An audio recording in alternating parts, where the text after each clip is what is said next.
사랑하는 성도 여러분, 안녕하세요. 4월 12일 화요일 아침입니다.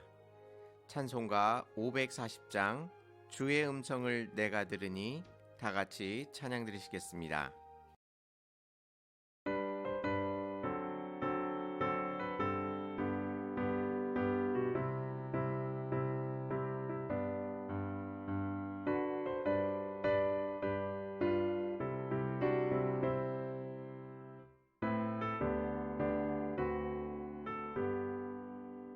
주의 음성을 내가 들으니 사랑한단 말일세. 믿는 마음으로 주께 가오니 나를 영접하소서. 내가 매일 십자가 앞에 더 가까이 가오니 구세주의 나를 정케 하소서. 주여 넓으신 은혜 베푸사 나를 받아주시고 나의 품은 뜻 주의 뜻같이 되게 하여 주소서. 내가 매일 십자가 앞에 더 가까이 가오니 구세주의 흘린 고백 비로소 나를 정케 하소서.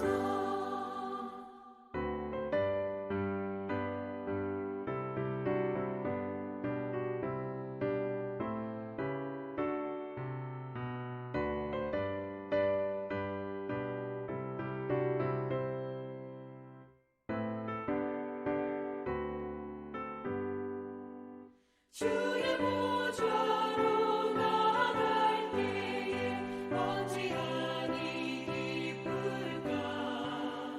주의 얼굴을 항상 배우니 더욱 친근합니다.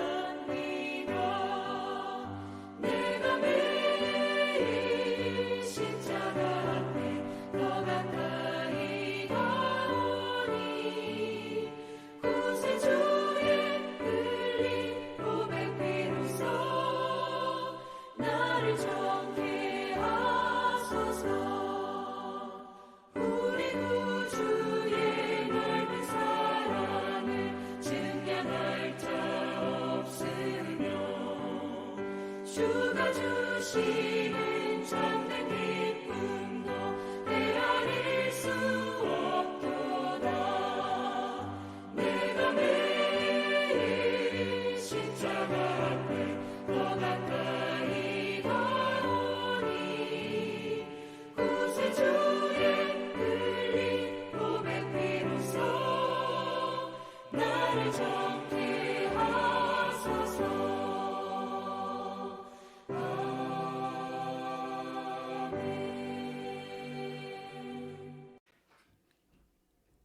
아멘.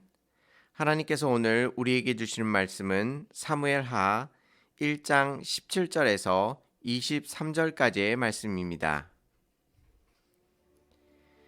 다윗이 이 슬픈 노래로 사울과 그의 아들 요나단을 조상하고 명령하여 그것을 유다 족속에게 가르치라 하였으니 곧 활 노래라. 야살의 책에 기록되었으되 이스라엘아 내 영광이 산 위에서 죽임을 당하였도다. 오호라 두 용사가 엎드려졌도다.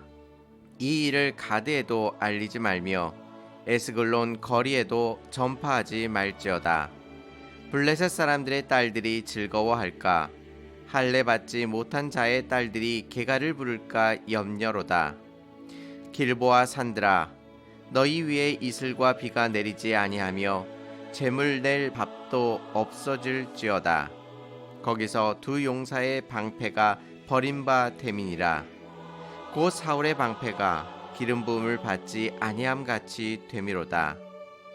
죽은 자의 피에서 용사의 기름에서 요나단의 활이 뒤로 물러가지 아니하였으며 사울의 칼이 헛되이 돌아오지 아니하였도다. 사울과 요나단이 생전에 사랑스럽고 아름다운 자이러니 죽을 때에도 서로 떠나지 아니하였도다. 그들은 독수리보다 빠르고 사자보다 강하였도다. 아멘. 예수님의 산산수훈 중에서 사랑의 정점에 있는 것이 바로 원수 사랑입니다. 마태복음 5장 43절에서 44절까지의 말씀은 또 내 이웃을 사랑하고 내 원수를 미워하라 하였다는 것을 너희가 들었으나 나는 너희에게 이르노니 너희 원수를 사랑하며 너희를 박해하는 자를 위하여 기도하라라고 말씀하여 주셨습니다. 원수를 사랑하며 박해하는 자를 위하여 기도하라는 이 명령은 언제나 우리의 마음의 한편을 불편하게 만듭니다. 언제나 우리의 마음 속에는 시기하고 질투하면서 다른 사람을 미워하고 있기 때문입니다. 그래서 하나님을 믿지 않는 세상 사람들은 예수님께서 사람들이 할 수 없는 터무니없는 말씀을 하셨다고 쉽게 이 말씀을 무시합니다. 실제로 교회 내에서도 하나님을 사랑한다 고백하는 사람들이 서로를 사랑하지 못하고 원수처럼 지내는 경우를 종종 볼 수 있기 때문입니다. 그렇다면 정말 하나님께서는 우리가 행할 수 없는 계명을 우리에게 주신 것일까요? 이 질문에 대한 좋은 답변이 바로 오늘 다윗의 사건입니다. 다윗은 사울과 이스라엘을 위해 목숨을 걸고 싸웠습니다. 그런데 사울은 오히려 다윗을 시기하여 단순히 미워하는 것에 그치는 것이 아니라 그를 죽이기 위하여 혈안이 되어 있었습니다. 또한 다윗에게는 사울을 죽일 수 있는 결정적인 두 번의 기회가 있었지만 사울을 죽이지 않았습니다.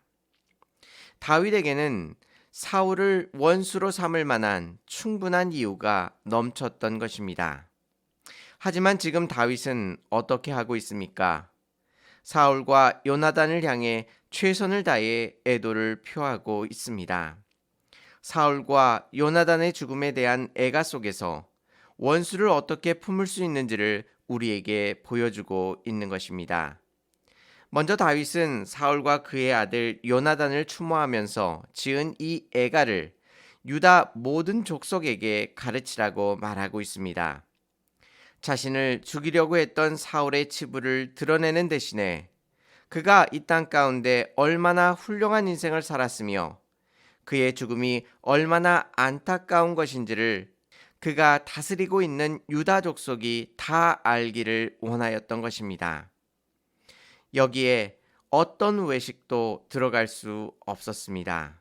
그는 진심으로 그들의 죽음을 슬퍼하였고 자신을 따르는 유다 족속도 그것을 알기를 원하였던 것입니다. 그렇다면 그 내용을 자세히 살펴볼까요?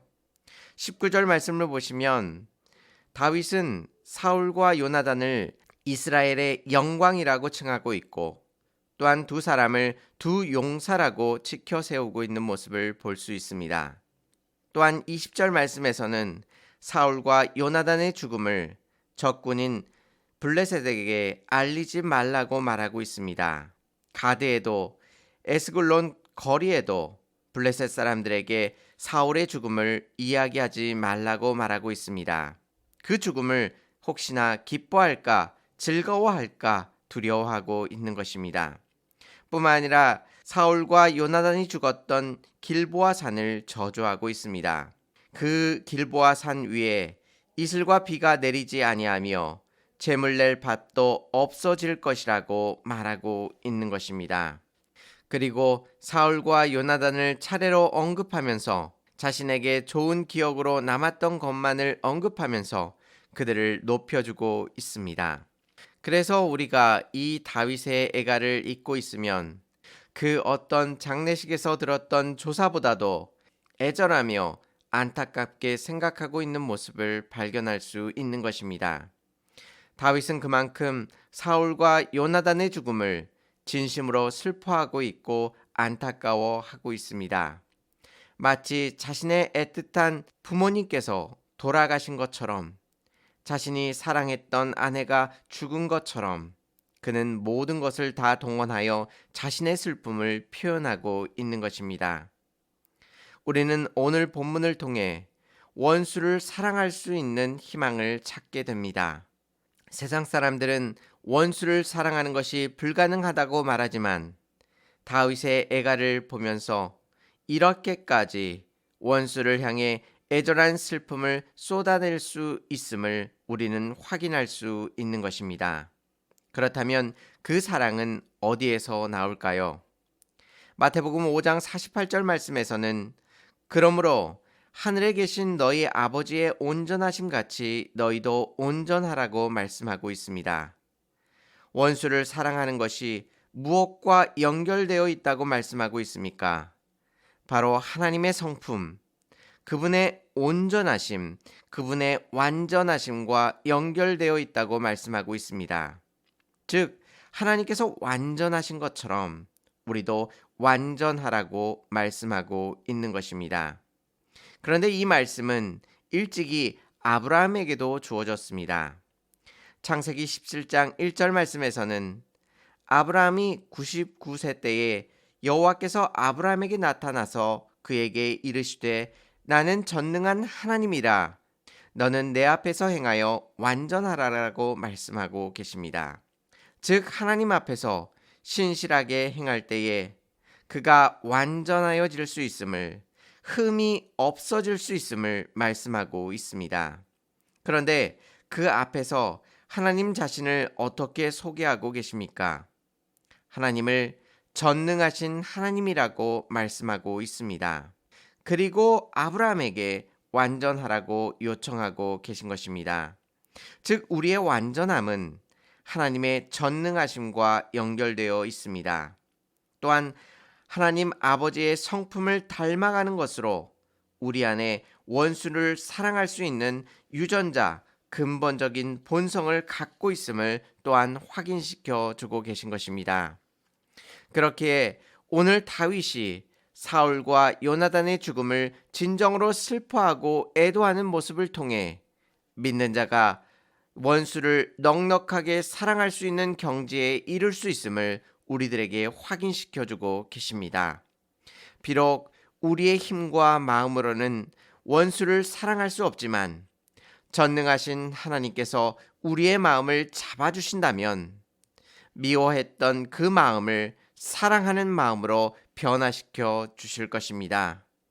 하나님께서 우리를 불쌍히 여기시사 우리가 서로 미워하고 질투하고 시기했던 마음들을 없애주시고 다윗처럼 진정 서로를 사랑할 수 있는 마음을 우리에게 주심으로 인하여 원수를 사랑할 수 있는 높은 사랑의 경지에 이를 수 있도록 하나님께서 우리들에게 은혜를 베풀어 주시고 역사해 주시기를 소망합니다. 우리가 원수를 사랑할 수 있는 것은 우리의 힘으로 감당할 수 있는 것이 아니라 오직 하나님께서 우리들 가운데 찾아와 주시사 그 풍성하신 사랑을 우리들에게 베풀어 주셔야만 가능합니다. 주님의 이 놀라우신 은혜와 이 놀라우신 능력이 우리들의 삶 가운데 흘러 넘치시기를 주님의 이름으로 축원합니다. 다 같이 기도드리시겠습니다. 은혜롭고 자비로우신 하나님 아버지, 다윗이 사울과 요나단을 미워할 수 있는 충분한 근거가 있었음에도 불구하고 그가 하나님을 바라보면서 사울과 요나단의 죽음을 진정으로 슬퍼하며 애도하며 안타까워했던 모습을 살펴보았습니다. 하나님, 우리에게도 원수를 사랑할 수 있는 선한 마음을 허락하여 주시옵소서. 더 이상 미워하고 시기하고 질투함으로 인하여 우리의 마음이 상하지 아니하도록 붙들어 주시옵시고 우리의 원수들을 그리스도의 사랑으로 품으며 또한 그들을 그리스도 앞으로 인도할 수 있도록 하나님께서 저희들에게 은혜를 베풀어 주시옵소서. 이 아침에 오늘 하루의 삶을 주님 앞에 의탁합니다. 하나님께서 오늘 하루를 책임져 주셔서 아무것도 염려하지 아니하고 오직 하나님을 붙들며 승리하는 삶을 살아갈 수 있도록 주께서 함께하여 주시옵소서. 오늘 하루의 모든 삶 가운데 하나님께서 영광 받으시고 인도하실 줄 믿사오며 예수님의 이름으로 감사하며 기도 올리옵나이다. 아멘. 사랑하는 성도 여러분, 우리의 힘으로 원수를 사랑할 수 없지만 전능하신 하나님께서 우리를 붙들어 주심을 잊지 마시기 바랍니다. 감사합니다.